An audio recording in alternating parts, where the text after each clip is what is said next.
അസ്സലാമു അലൈക്കും. മുഴുവൻ അടിമപ്പെണ്ണിന് ബാധകമല്ല, ഇത് സ്വതന്ത്ര സ്ത്രീക്കാണ് ബാധകം. സപ്പോസ് ആ ടീച്ചർ ഒരു അടിമയായിരുന്നു വിചാരിക്കാം, നിങ്ങൾക്ക് കൈയല്ല കൊടുക്കാൻ പറ്റുക, അതിനപ്പുറത്തേക്ക് അടിമപ്പെണ്ണിന്റെ എവിടെ വേണമെങ്കിലും കൈയിട്ട് പരിശോധിക്കാം. അതാണ് ഇസ്ലാമിലെ നിയമം. എന്താ അത് പറയാത്തത്? ഹദീസ് വേണം. ഇബ്നു ഉമർ അടിമച്ചന്തയിലൂടെ നടന്നു പോകുമ്പോൾ അടിമപ്പെണ്ണുങ്ങളെ കാണുമ്പോൾ എന്തായിരുന്നു ചെയ്തിരുന്നത് എന്നത് സംബന്ധിച്ച് ഹദീസ് ഉണ്ട്. അവരുടെ തുടയിടുക്കുകളിൽ കൈയിട്ട് നോക്കും. ചുമ്മാ നേരിൽ കണ്ടതാണല്ലേ? അല്ല, ഇത്ര വെടുപ്പായിട്ട് പറയുന്നു, അതുകൊണ്ട് ചോദിച്ചതാ. അപ്പൊ വിശ്വസിച്ചല്ലേ പറ്റൂ? അല്ല, എന്തെങ്കിലും പ്രൂഫ് ഉണ്ടോ? ഓ, ഹദീസിലുണ്ടോ? എന്നാ ഹദീസ് വെക്ക്, ഹദീസും കൂടെ കാണിച്ചു ഞങ്ങൾക്ക്. എന്നിട്ട് എന്ത് ചെയ്യാ? ഇതൊക്കെ ഇരുന്ന് പറയുക, അപ്പൊ വിശ്വസിക്കാം. അല്ലാതെ ഖുറാനിലുണ്ട്, അവിടെയുണ്ട്, ഇവിടെ ഉണ്ട് എന്നൊക്കെ പറഞ്ഞു കഴിഞ്ഞാൽ നടക്കൂല.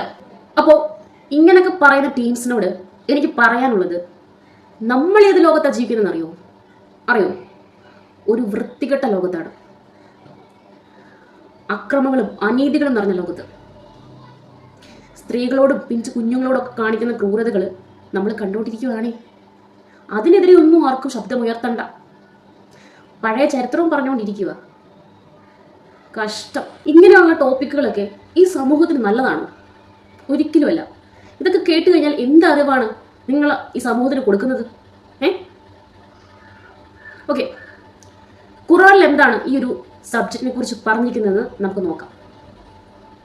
അതാണല്ലോ വേണ്ടത്. അധ്യായം 4. ഇനി നിങ്ങളിൽ ആർക്കെങ്കിലും സ്വതന്ത്രകളും സത്യവിശ്വാസികളുമായ സ്ത്രീകളെ വിവാഹം ചെയ്യാൻ കഴിവില്ലെങ്കിൽ യുദ്ധതടവുകാരായി നിങ്ങളുടെ നിയന്ത്രണത്തിലുള്ള സത്യവിശ്വാസിനികളായ ഭൃത്യക്കളിൽ വല്ലവരെയും വിവാഹം ചെയ്തു കൊള്ളുക.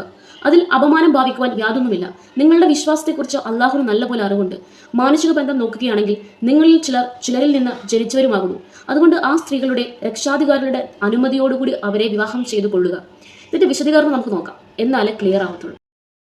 സ്വതന്ത്ര സ്ത്രീകളെ വിവാഹം ചെയ്യാൻ കഴിവില്ലാത്തവർക്ക് മാത്രമേ യുദ്ധതടവുകാരായ സ്ത്രീകളെ വിവാഹം ചെയ്യാൻ പാടുള്ളൂവെന്ന് ഈ വാക്യം വ്യക്തമാക്കുന്നു. യുദ്ധതടവുകാരായി നിലകൊള്ളുന്ന ജനവിഭാഗത്തിലെ സ്ത്രീകളെ വിവാഹം ചെയ്യേണ്ടതില്ല. എത്ര പേരെ വേണമെങ്കിലും വെച്ചുകൊണ്ടിരിക്കാം എന്നെല്ലാമാണ് ജനങ്ങൾ പരക്കെ ധരിച്ചിരിക്കുന്നത്. ആ ധാരണ തികച്ചും തെറ്റാണെന്ന് ഈ ഖുർആൻ വാക്യം വ്യക്തമാക്കുന്നു. ആ സ്ത്രീകളെ വിവാഹം ചെയ്യണം. വിവാഹം ചെയ്യുന്നത് അവരുടെ രക്ഷാധികാരികളുടെ അനുമതിയോടുകൂടി ആയിരിക്കണം. ദേശ മര്യാദ അനുസരിച്ച് അവർക്ക് മഹർ കൊടുക്കണം എന്നെല്ലാം ഖുർആൻ കൽപ്പിക്കുന്നു. ഖുർആൻ ഒരു കണ്ടീഷനോടെ വെക്കുന്നുണ്ട്. ഏതെങ്കിലും ഒരു സ്ത്രീയെ വിവാഹം ചെയ്യാതിരുന്നാൽ വിഷമിക്കുമെന്ന് ഭയപ്പെടുന്നവർക്ക് മാത്രമേ അടിമ സ്ത്രീകളെ വിവാഹം ചെയ്യാൻ പാടുള്ളൂ. ഏതായാലും അടിമ സ്ത്രീകളെ വിവാഹം ചെയ്യാതെ ക്ഷമിച്ചിരിക്കുന്നതാണ് ഉത്തമമെന്ന് ഖുർആൻ ഉപദേശിക്കുന്നു. ഈ സ്ഥിതിക്ക് ഇഷ്ടമുള്ളത്ര യുദ്ധതടവുകാരായ സ്ത്രീകളെ വെച്ചുകൊണ്ടിരിക്കാൻ ഇസ്ലാം മതം അനുവദിച്ചിട്ടുണ്ടെന്ന് വാദിക്കുന്നതിന് എന്താണ് അർത്ഥം? ഇതിൽ നിന്നും നിങ്ങൾക്ക് വളരെ വ്യക്തമായി മനസ്സിലായി ഞാൻ വിചാരിക്കുന്നു. പിന്നെ ഇതൊക്കെ നമ്മൾ കേൾക്കേണ്ടത്, ഇത് പഴയ ജീവിത രീതിയിലെ ഒരു രീതിയിലുള്ള നിയമങ്ങളാണ് അല്ലെ? അപ്പോൾ ആ ഒരു സെൻസിൽ വേണം നമ്മളിത് കേൾക്കാൻ.